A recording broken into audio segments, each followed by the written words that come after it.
All right, welcome to The Explainer. Today, we're going to break down a really fascinating and honestly pretty radical blueprint for a completely new kind of company. It's called the Utopian Organization, and it's basically a total re-engineering of how a business can work.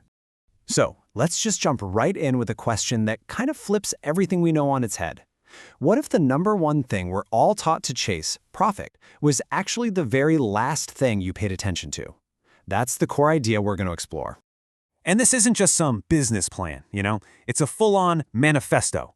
This quote really sets the tone. We're talking about a company built not on making money, but on ethics and humanity. It's designed to be a place where people can actually be free and fearless. Okay, so let's get into our first section, the Utopian Mandate.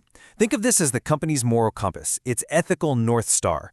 It's the core philosophy that's supposed to guide every single decision. So this model kicks things off by drawing a really clear line in the sand. On one side, you've got the old way of doing things, the legacy model, right? It's all about squeezing out profit. Relationships are just transactions, and people are called human resources. But on the other side, you have the utopian model. Here, it's driven by humanity, built on respect, and get this, they replace human resources with human sovereignty. A huge shift. And this is the glue that holds the entire structure together. One team, one goal. Now, this isn't just a catchy phrase for the breakroom wall. The source material calls it the structural keystone. It's the fundamental idea that absolutely everyone is pulling in the exact same direction. Okay, so that's the big idea, but how do you actually build a company like this? Well, Section 2 is all about deconstructing silos. It's about tearing down those rigid departmental walls to create one single fluid organization that can adapt to anything. So how do you actually make that happen? The model lays out three pretty concrete steps. First, universal competency.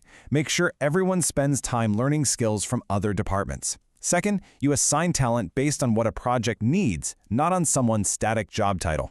And finally, and this is a big one, you get rid of the traditional hierarchy. Decisions get made right where the action is, by the people doing the work. No waiting for approvals. And when you build a company that way, something really interesting happens. That old school bureaucracy, all those layers of management, they just start to fade away. In this model, trust becomes what they call the operational lubricant. See, when everyone is aligned on that one team, one goal mission, you don't need to manage the people, you just manage the mission.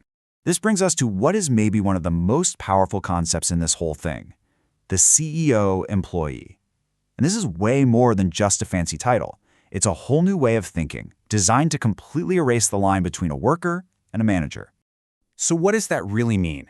The goal here is to get to a state of what they call total agency, a place where every single person on the team is empowered to think, to act, and to make decisions with the full authority and responsibility of an owner.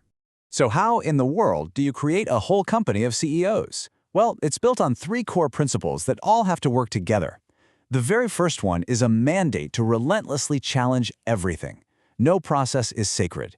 Everyone is not just allowed, but they're expected to question the way things are done. That's what fuels innovation. Okay, so first, you challenge everything. The second principle builds right on top of that. It gives every team member what the source calls sovereign authority, which basically means they can make big decisions and commit company resources without having to ask for permission. That is a wild level of trust.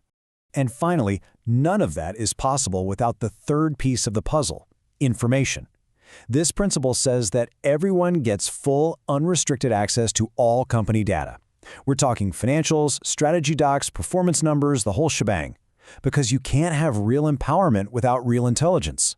To make sure this all actually works in the real world, they have something called the Fearless Feedback Protocol.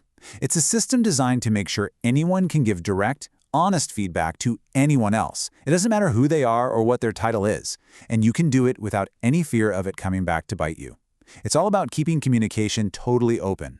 So this vision doesn't just stop at the company's walls. It actually expands outward to create this single integrated ecosystem that includes literally everyone the business touches.